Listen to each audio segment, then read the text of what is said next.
bienvenida en el estudio a José Marinero, el expresidente de la Fundación Democracia, Transparencia y Justicia. También vamos a conversar esta mañana con Jonathan Cisco, abogado constitucionalista. Jonathan, buenos días, bienvenido a República. Propuestas de reformas a la Constitución. A ver, sobre este equipo que coordina el vicepresidente de la República, Félix Ulloa, y lo que se ha conocido hasta el momento de las propuestas de reformas a la Constitución, se conoce que van a modificar 196 artículos de 272, casi el 70%, un poco más, de la normativa.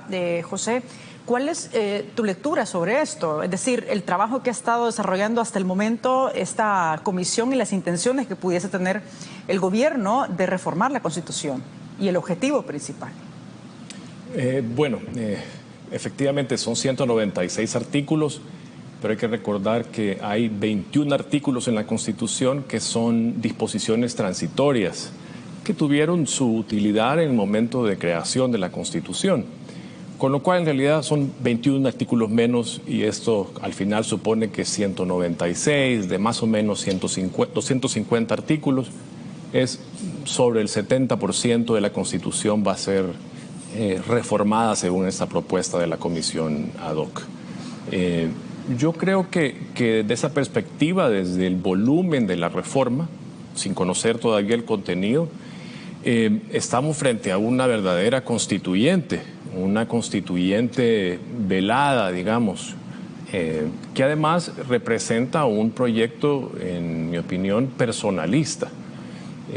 La comisión no solamente ha sido nombrada por el presidente, sino que además la comisión va a presentar el proyecto de reformas al presidente para su ratificación, para su validación, y luego el presidente va a presentar en un mecanismo que no existe en la Constitución estas propuestas a la Asamblea Legislativa para que puedan ser conocidas. Y además el control eventual de estas reformas, cosa que también está permitida en el diseño de la Constitución actualmente, ocurrirá por una sala que ha sido impuesta por el Ejecutivo en la cabeza del presidente. Entonces, yo no tengo ninguna duda de que se trata de un proyecto de constituyente, de una especie de proceso de formación originario de una Constitución, pero que está disfrazada de una gran reforma integral de la Constitución actual. La representatividad que tiene ahora mismo esta comisión ad hoc que estudia estas reformas, ¿cuál es? Porque ese también es un punto importante, es decir, ¿quiénes están ahí? ¿Tiene representación, por ejemplo, de sectores amplios, de la sociedad? ¿O cómo es la representación? Yo creería que es escasa esa representación. Y de hecho, aunque la comisión ha levantado la bandera de la participación ciudadana y en algunas ocasiones en sus sesiones ha invitado a algunos representantes de sectores, en realidad hasta este momento, cuando ya estamos a pocas semanas de que se conozca el proyecto de reforma, las propuestas, el texto concreto, cosa que nadie conoce fuera de ese círculo, sí, tampoco ha habido rendición de cuentas sobre de dónde han venido las propuestas, cómo se han transformado las propuestas en los textos que se van a proponer. Y en definitiva es el equipo ad hoc, estos 5 abogados liderados por el vicepresidente, quienes deciden el contenido de las reformas y además seguramente han sido quienes lo redacten.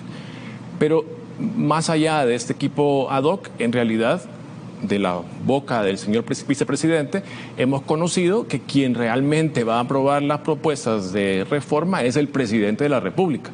El equipo ad hoc va a entregar este paquete de reformas al presidente para su aprobación. Y eventualmente, todavía no he terminado de explicar cómo, van a llegar estas reformas a la Asamblea Legislativa. Entonces yo creo que la representación, ninguna, es un proyecto personalista del presidente de la República ejecutado por esta comisión ad hoc. Y por esa idea de ser un proyecto, como dices tú, personalista, estas reformas a la Constitución, lo cual representa pues un riesgo importante, porque estamos hablando de la Constitución de la República, donde debería haber representación de sectores amplios de la sociedad. ¿Qué implicaciones puede tener, por ejemplo, el diseño en general pues de estos ajustes que se hagan a la Constitución, al ser un proyecto personalista? ¿Sería, digamos, a imagen y semejanza de las necesidades del presidente o del gobierno? Absolutamente. ¿Puede pensarse así? Absolutamente. Yo creo que estamos encaminándonos a la Constitución de Bukele, para ponerle un nombre desde ya. Es una Constitución, un proyecto de reforma a la Constitución que nace en un contexto de deriva autoritaria. Ningún dato de la realidad, Wendy, hasta este momento nos indica que el proyecto de reforma va a ir en dirección contraria al rumbo que ha llevado el gobierno hasta este momento respecto de la democracia, respecto del derecho, de los derechos, respecto del respeto a la independencia judicial. Por el contrario, creo que hay que asumir, yo creo que ya pasó el tiempo de la ingenuidad con este gobierno, hay que asumir que este proyecto de reformas a la Constitución va en la misma dirección autoritaria del signo de este gobierno. Yo creo que ese es el riesgo principalmente, de que esa reforma a la Constitución integral, casi una constituyente velada, lo que representa es una regresión, un retroceso en nuestros derechos, una disminución de los límites al ejercicio del poder, del Ejecutivo particularmente, y la formalización de la concentración del poder, esta vez además colocado en un nivel altísimo en el ordenamiento jurídico, el más alto, de un modelo donde las decisiones principales dependan de una sola persona o de un grupo muy limitado de personas.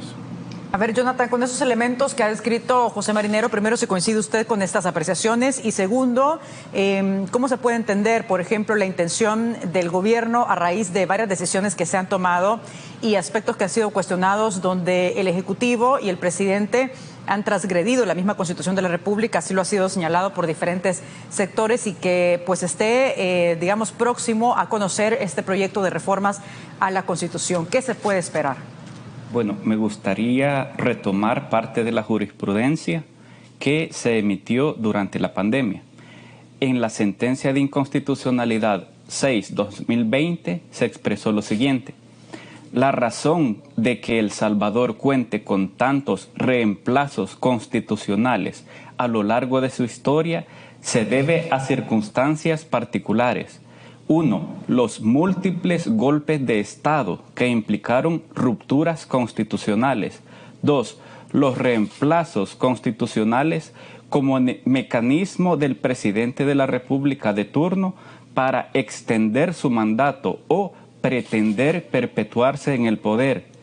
Y 3. La particularidad del mecanismo de reforma constitucional salvadoreño hasta la Constitución de 1962, que implicaba convocar una asamblea constituyente para que decretara las reformas aprobadas por el legislativo, lo que significaba la emisión de una nueva constitución. Hay que distinguir entonces acá qué es una reforma constitucional y qué es un reemplazo de la Constitución. Si son tantos artículos los que van a ser reformados por un proceso viciado que no responde a lo que establece el artículo 248, luego del golpe de Estado del 1 de mayo, sin tener una sala de lo constitucional con magistrados independientes, entonces esto se trata de un reemplazo constitucional. ¿Qué dice la teoría, la doctrina? Richard Albert, por ejemplo, en un libro de 2017 que se llama Formas y función de la enmienda constitucional, Richard Albert es una autoridad a nivel internacional en el tema de enmienda y reforma constitucional. Enmienda se le conoce en los sistemas de common law como el derecho anglosajón. Él dice: las reformas pueden servir para fortalecer o para debilitar la democracia, para expandir, pero también para restringir los derechos fundamentales, para perfeccionar o incluso destruir la misma Constitución. Este es el peligro que vivimos en la actualidad. Para que un proceso de reforma constitucional sea válido y legítimo, debe darse de cara al pueblo, no a espaldas del pueblo como ha sucedido. Debe haber debate sobre todos los sectores de la sociedad, deben opinar sobre los cambios que se proponen. Sí. Y vuelvo a esto, debe respetarse el artículo 248. Hasta la fecha no ha sido así. Jonathan, a su juicio entonces estaríamos ante un proyecto de reforma, es decir, no reforma, sino reemplazo de la Constitución, no ajustes. La doctrina hace una distinción. Por ejemplo, John Elster, Richard Albert dicen: una cosa es reforma de la Constitución y otra cosa es revisión de la Constitución. revisión de la Constitución, es un reemplazo de la Constitución, es más allá de una reforma. Ok, le conversamos con Jonathan Cisco, abogado constitucionalista, y también nos acompaña José Marinero, presidente de la Fundación Democracia, Transparencia y Justicia. A ver, en un primer momento, a través de un comunicado de la comisión ad hoc liderada por el vicepresidente Félix Ulloa, se propuso modificar el proceso de reforma constitucional dándole, digamos, participación al pueblo, a los ciudadanos a través de un referéndum. Luego esto fue aclarado por el vicepresidente, pero vamos a ver declaraciones en concreto sobre lo que dijo para entender un poco más. Nuestra propuesta es que una asamblea legislativa que se instala y ha ofrecido la reforma, la lleve a cabo. Y que para que sea una reforma que entre en vigor, no espere a otra asamblea legislativa, sino que sea sometido a un referéndum para que sea aprobada en la misma legislatura. Eso, si lo aprueba el mecanismo actual, entraría en vigencia cuando entre en vigencia todas las reformas. No es una reforma en específico. ¿Cómo se interpretan estas palabras, José, del vicepresidente Félix Ulloa? Bueno, yo creo que hubo al principio en el comunicado, como casi todo el proceso de construcción de las reformas o de la propuesta de reformas, opacidad y ambigüedad. Y se entendió, creo que por quienes leyeron el comunicado, que se estaba proponiendo un referéndum de estas reformas que están en este momento preparando. Yo creo que las palabras del vicepresidente indican que es una propuesta de reforma para incorporar en este paquete de reformas a la Constitución que se está preparando. Es decir, tendría aplicación una vez estas sean ratificadas por una segunda legislatura. Tendrían, en otras palabras, aplicación hasta después del 2024. A ver, en estos 196 artículos que se están proponiendo modificar, Jonathan, ¿no puede haber los relativos en las cláusulas pétreas? ¿Por qué razón? Yo creo que esto es importante aclararlo a los ciudadanos con palabras quizá un poco más sencillas, ¿no? Para poder entender un poco más. Sí. El artículo 248 establece el procedimiento que se debe observar para toda reforma constitucional. Voy a leer el artículo de manera muy breve. La reforma de esta Constitución podrá acordarse por la Asamblea Legislativa con el 8 de la mitad más 1 de los diputados electos. Para que la reforma pueda decretarse, deberá ser ratificada por la siguiente Asamblea Legislativa con el voto de los 2/3 de los diputados electos. Así ratificada, se emitirá el decreto correspondiente. Ahora bien, la propuesta debe ser presentada por lo menos por 10 diputados. Y el inciso 4 del artículo 248 regula las cláusulas pétreas, que también se denominan cláusulas de intangibilidad o cláusulas irreformables. Es decir, que no se pueden tocar ni modificar. No se pueden tocar, no se pueden modificar, no se pueden reformar. ¿Cuáles son esas cláusulas? Primero, la forma y sistema de gobierno. Esto hace referencia al artículo 85. El cual dice el gobierno es republicano, democrático y representativo. Entonces, por Constitución se establece un sistema de democracia representativa y no democracia participativa, tampoco democracia directa o semidirecta, que son otras formas de democracia. Luego, ¿se puede aprobar un referéndum? ¿Es el referéndum posible adoptarlo?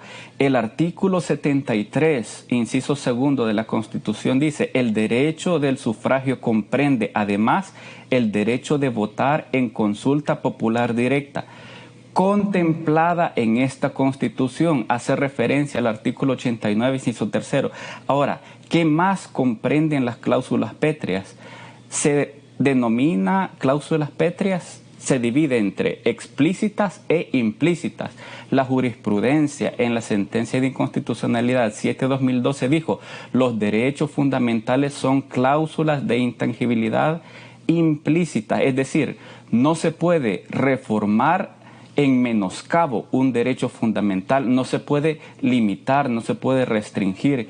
Esto en la sentencia de inconstitucionalidad 7/2012 se retomaron doctrina que es generalmente aceptada a lo largo del mundo. Pero, ¿qué más es parte de las cláusulas pétreas?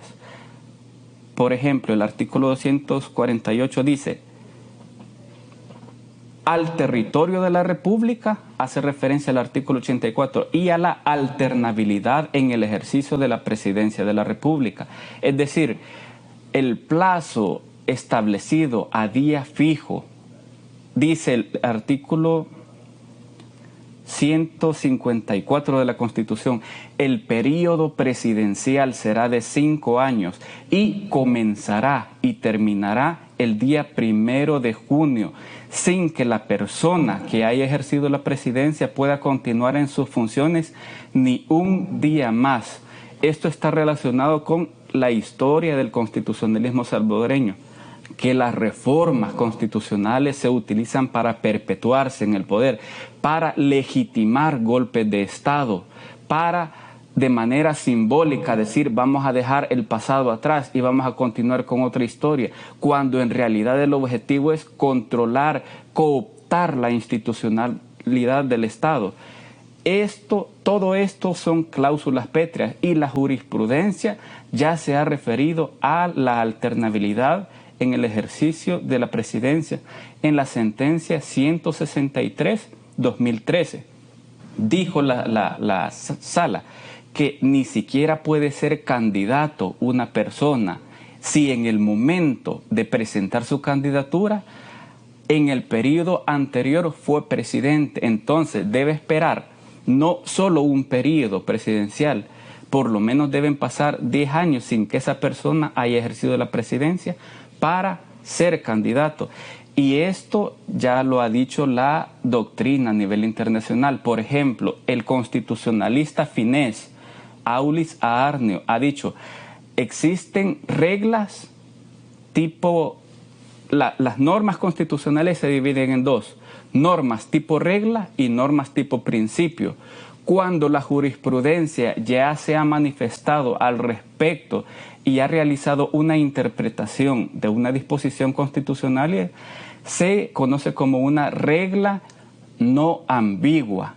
Entonces es de carácter obligatorio incluso la jurisprudencia sobre el artículo 152, que ya dijo, no puede ser candidato de la República, debe esperar más de un periodo. Ok, bien, con esos elementos, meses atrás el vicepresidente Félix Ulloa dijo que era relativo eso de las cláusulas mencionadas que no podían ser reformadas y recordó también el antecedente de la sala 2008-2019 sobre las modificaciones que se hicieron en las candidaturas no partidarias. José, ¿es esto cierto tal y como ha sido planteado por el vicepresidente?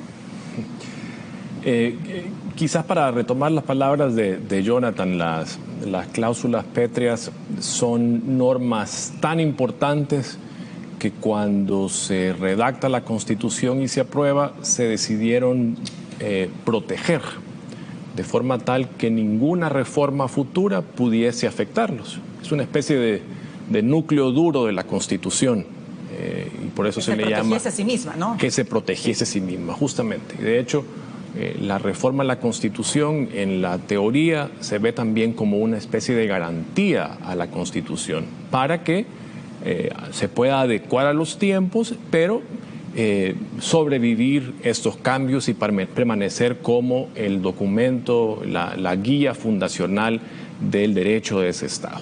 En fin, yo creo que lo de relativo es una lectura que hay que hacerla en el contexto del talante autoritario de este gobierno.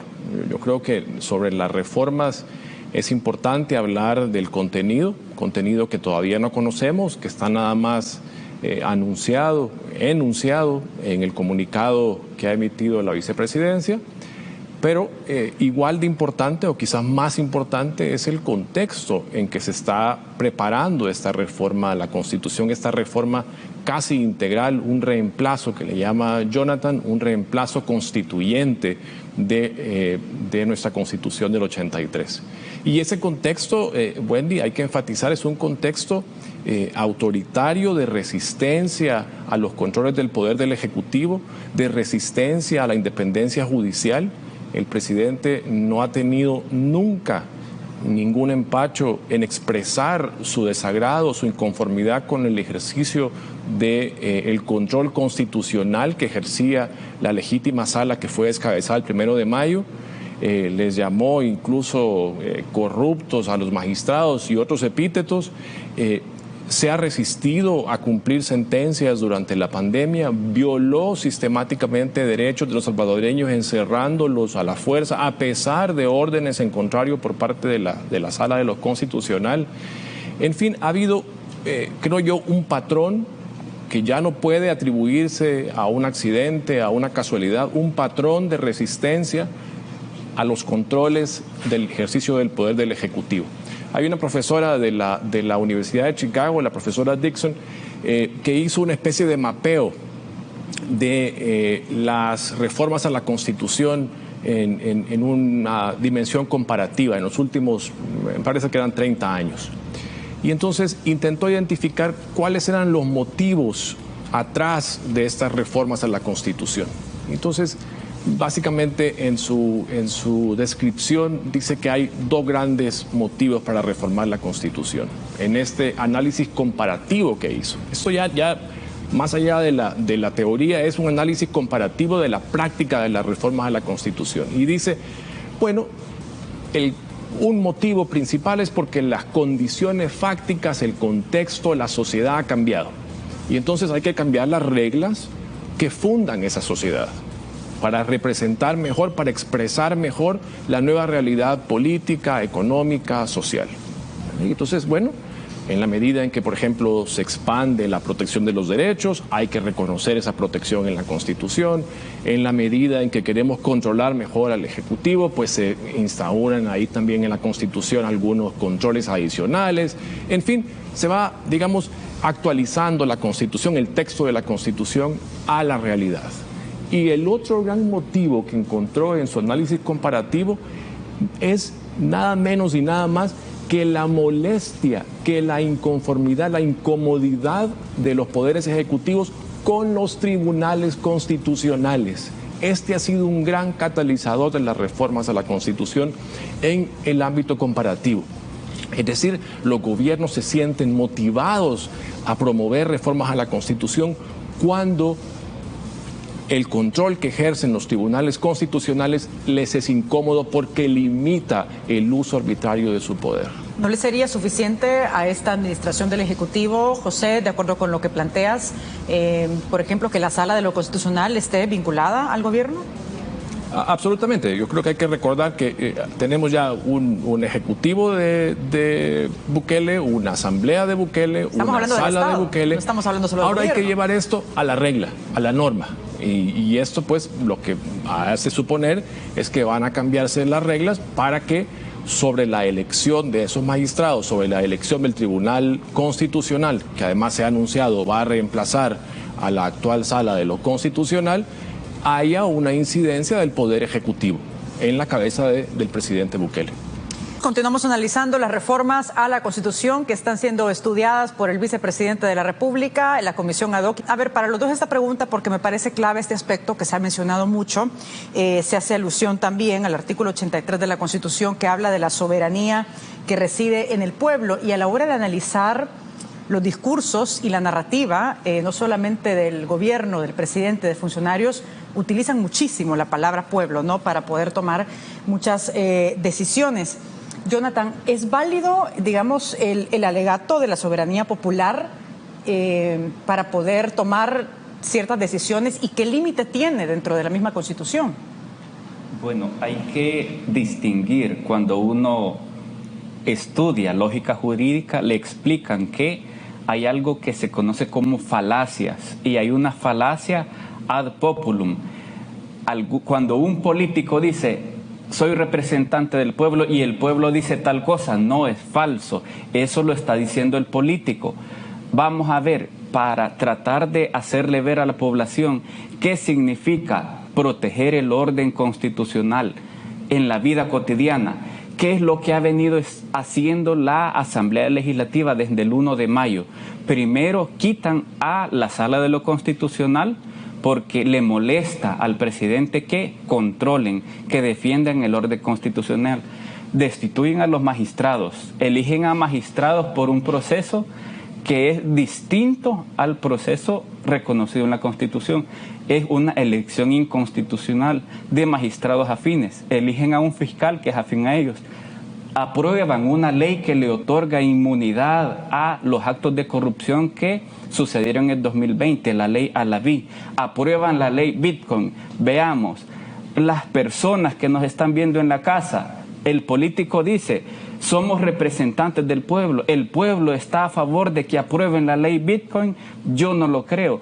Todas estas leyes... Hemos visto de hecho encuestas de la Universidad Francisco Gavidia donde están diciendo que más del 50% de las personas encuestadas dicen que esta decisión de establecer el Bitcoin como moneda de curso legal no fue acertada por parte del presidente. Ahí hay una muestra, ¿no? Precisamente, ahí se comprueba que este argumento es falaz. ¿Qué dice la Constitución sobre las monedas? El artículo 111 dice: el poder de emisión de especies monetarias corresponde exclusivamente al Estado.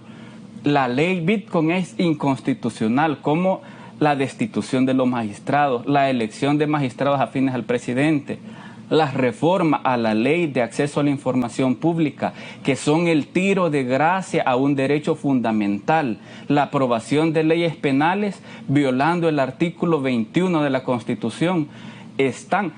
Pregúntele a cualquier abogado si se puede aprobar una ley penal de forma retroactiva y todos le van a decir que eso no se puede. ¿Por qué el presidente está haciendo esto? Porque no finalizó su carrera de ciencias jurídicas, porque no conoce la Constitución, no conoce las leyes y están violando de forma flagrante la Constitución. Este es el quid del asunto. Cuando un político le dice al pueblo: el pueblo quiere tal y tal cosa, no, eso es un argumento falaz. ¿Por qué quitaron a los magistrados y por qué quieren reformar la Constitución? Porque quieren que este quiebre constitucional se legitime, para que quieren que las reglas constitucionales estén a favor de las arbitrariedades del poder. Y esa es precisamente la función de control jurídico que no tenemos. Por eso no se está respetando el orden constitucional, el uso de la Fuerza Armada para las labores de seguridad pública, la concentración del poder político en manos del presidente. Todo eso es inconstitucional. La cooptación de la institucionalidad a favor de una fracción política, que es lo que hemos estado señalando por décadas los abogados constitucionalistas, que no haya reparto de las instituciones. Y ahora se están eligiendo los funcionarios por una cuota única, que se elige en la residencial Los Sueños. Entonces, eso significa que estamos en un estado de golpe de Estado, en un quiebre constitucional. ¿Qué es lo que debe hacer el presidente, el vicepresidente, los políticos, la Asamblea Legislativa? Si quieren reformar la Constitución y el motivo es fidedigno, que quieren modificar, profundizar los derechos fundamentales, tienen que restablecer el orden constitucional. Debe haber una sala de lo constitucional con magistrados independientes para que la ciudadanía pueda ejercer la acción popular de inconstitucionalidad ante los excesos del órgano legislativo. A ver, con estos elementos, José, ¿qué escenario se configura con la utilización, por ejemplo, de este mecanismo o de esta herramienta del discurso, sobre todo del pueblo, como mecanismo de manipulación para tomar decisiones que van en contra de la Constitución, y qué antecedentes podemos encontrar en otros gobiernos, en otros países? Situémonos en la región para no ir muy lejos.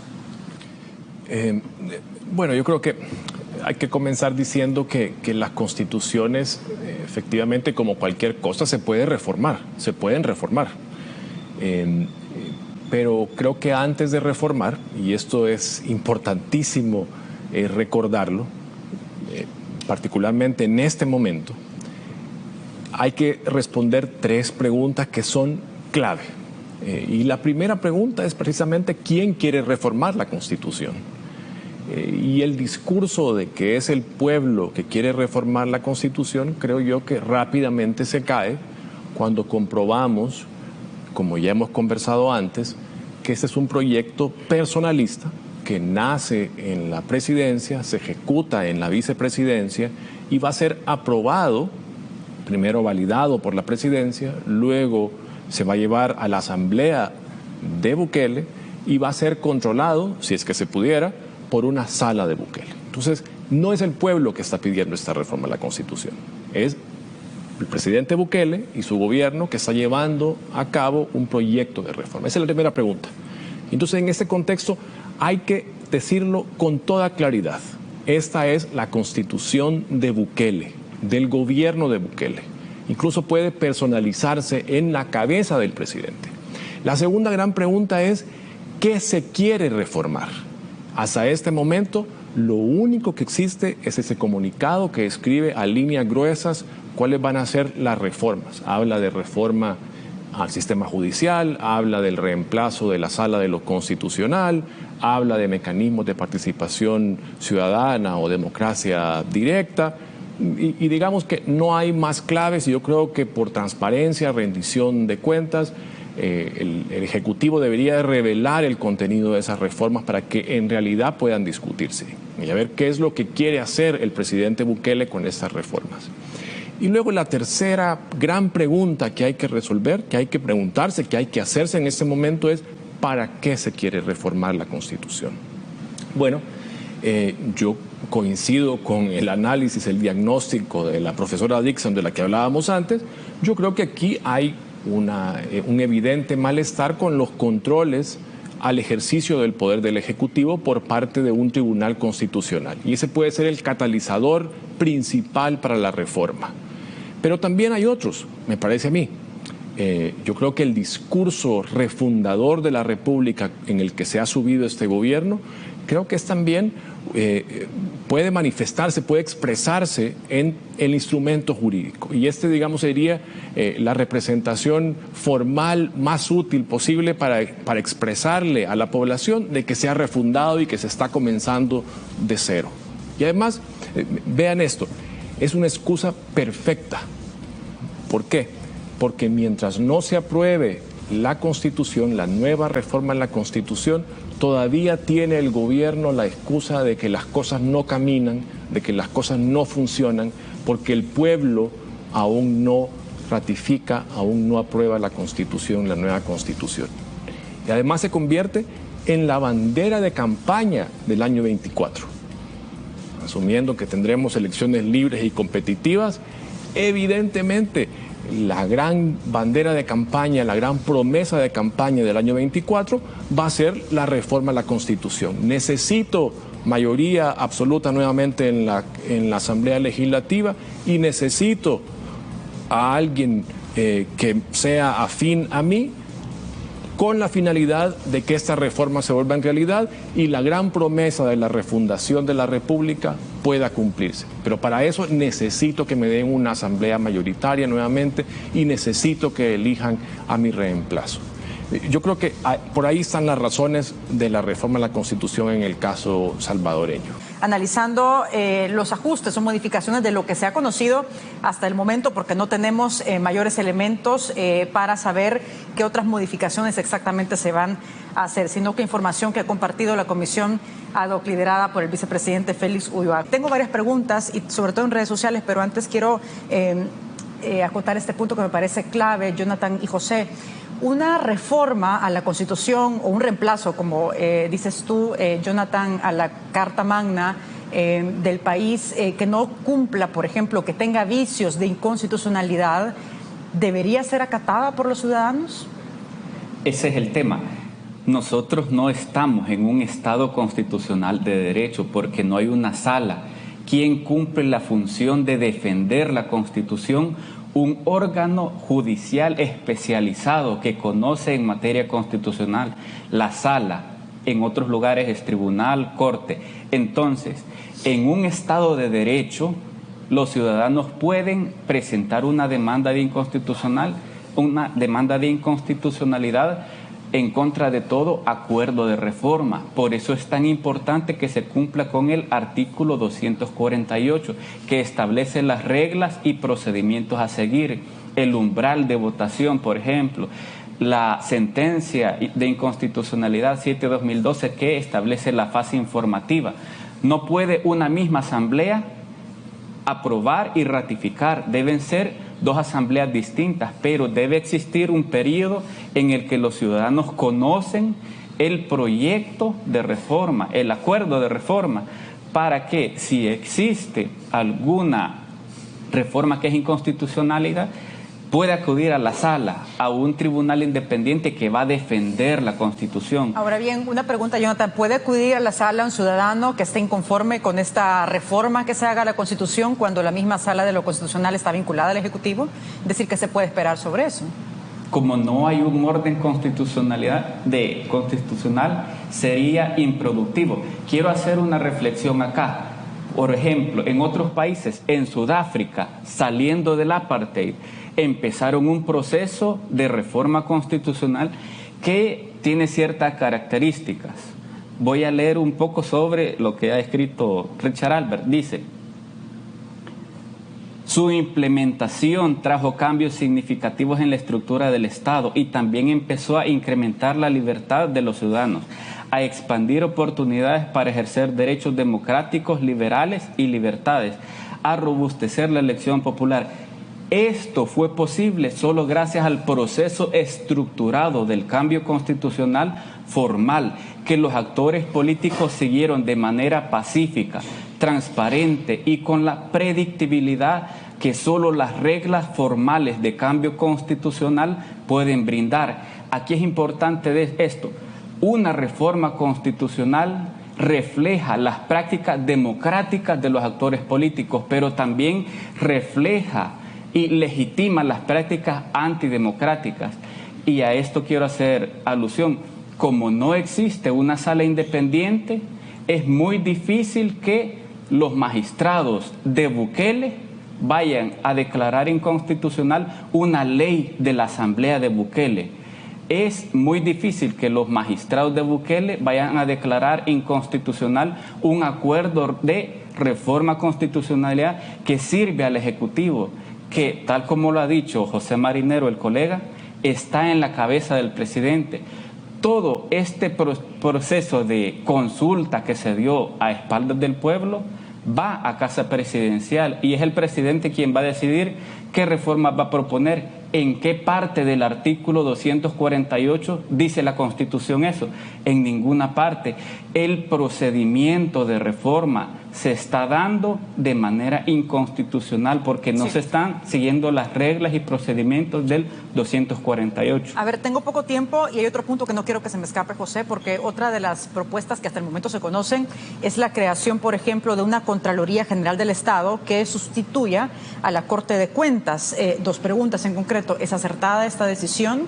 ¿Tiene sentido? Y dos, ¿cómo quedarían los casos abiertos que tiene la Corte de Cuentas de la República sobre presuntas irregularidades de funcionarios en el uso de compras y distribución de recursos, sobre todo de la pandemia?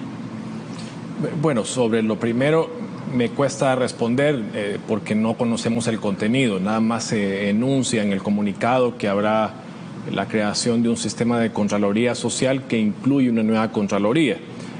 Sobre lo segundo, me atrevería a especular que la intención es justamente hacer un borrón y cuenta nueva. La Constitución, una nueva Constitución, una reforma integral a la Constitución, lo que significa es un borrón y cuenta nueva del sistema, una refundación, como le gusta llamarle al presidente y a su gobierno, justamente del sistema. Y lo más probable es que eso signifique posiblemente el archivo, la desaparición de esos procesos abiertos. No quiero especular enteramente porque no conocemos el contenido. Habría que esperar a ver qué va a pasar, digamos, con la continuidad del trabajo que han hecho esos órganos de control a lo largo de los años. Vamos a leer comentarios y preguntas en las redes sociales y con esto ya vamos finalizando este análisis. Ahí tenemos el primero, dice: ¿ya se dieron cuenta que el Ejecutivo sabe que es fácil influenciar al pueblo con sus tormentas de eslogans y maquinarias de publicidad y encarrilar a que en referéndum voten por algo que ellos quieran? Viene un caballo de Troya. Con otra reacción, David Álvarez dice: un claro retroceso en el proceso democrático después de los acuerdos de paz, destruyendo la separación de poderes. Vamos con otro comentario. Guillermo Chávez: quieren crear un Estado a su medida para saquear el país creyendo que las leyes y el pueblo los está avalando. Han violentado leyes vigentes y se han burlado de las instituciones legítimas. Tengo prácticamente 3 minutos para sus respuestas. Comenzamos con Jonathan. Bueno, es falso que la Constitución no se haya modificado. Se ha modificado 25 veces, desde 1983 hasta la fecha. Ahora bien, yo quiero hacer referencia a un país vecino, por ejemplo, Nicaragua. ¿Qué sucedió en Nicaragua? Se utilizó a la Sala Constitucional afín al régimen de Ortega Murillo para llegar a declarar inconstitucional un artículo de la Constitución para permitir que el presidente buscara una reelección. Vemos cómo está Nicaragua ahora, las condiciones antidemocráticas, pero también la falta de desarrollo económico, social, la falta de transparencia. Allá ni siquiera las esposas de los candidatos los dejan en paz, hasta las esposas de los candidatos presidenciales las están metiendo presas, están realizando detenciones ilegales. ¿Y quién va a proteger los derechos de las personas? Ante una detención arbitraria e ilegal, los ciudadanos deben acudir a la Sala de lo Constitucional, a quien ejerce la defensa de la Constitución. Pero si el régimen controla a la Sala, no hay garantías para los ciudadanos. Quiero hacer ver esto. Si nosotros continuamos, tenemos un régimen híbrido, no vivimos en un país constitucional. Eso significa que existen elementos formales democráticos y también existen elementos autoritarios. Este proceso de reforma está encaminado a aumentar el autoritarismo. No va en el sentido de aumentar la democracia, y podemos llegar a tener un sistema abiertamente autoritario, un régimen autoritario. Todavía somos un régimen híbrido. El Salvador y el pueblo tienen que tomar esa decisión. Vamos a encaminarnos hacia Nicaragua, que es un régimen autoritario, hacia Venezuela. Vayan a analizar el secretario que era el guardia personal de Hugo Chávez. Está condenado, tenía un apartamento en Miami de $8 millones. El sistema autoritario genera corrupción, genera violación a derechos fundamentales. ¿Queremos como país caminar hacia ahí o queremos fortalecer la democracia? Esa es la pregunta que se deben hacer los salvadoreños. Perfecto, José. Tus valoraciones sobre este punto. Hasta las democracias hasta las dictaduras más duras necesitan legitimarse en el derecho. Buscan que el derecho ampare las decisiones autoritarias, antidemocráticas que adoptan. Y esto es lo que está pasando en este momento en El Salvador. El presidente Bukele está impulsando una reforma en la Constitución que legitime su toma del poder, la concentración del poder que emprendió de manera más visible desde febrero del año pasado. Yo creo que el llamado es a la ciudadanía a que se entere, que se informe de lo que está pasando, y lo que está pasando es la construcción de un proyecto de cambio de las reglas del juego en El Salvador, manifestado o liderado por una sola persona. Y yo creo que esa puede ser una afectación importantísima a sus derechos, a su calidad de vida, a su economía. La invitación entonces es a que se involucren, a que se enteren y que por supuesto ejerzan su derecho a reclamar, a expresarse, que reclamen el derecho a conocer cuáles son esas reformas y si esas reformas van a significar un retroceso a sus derechos y a su forma de vida.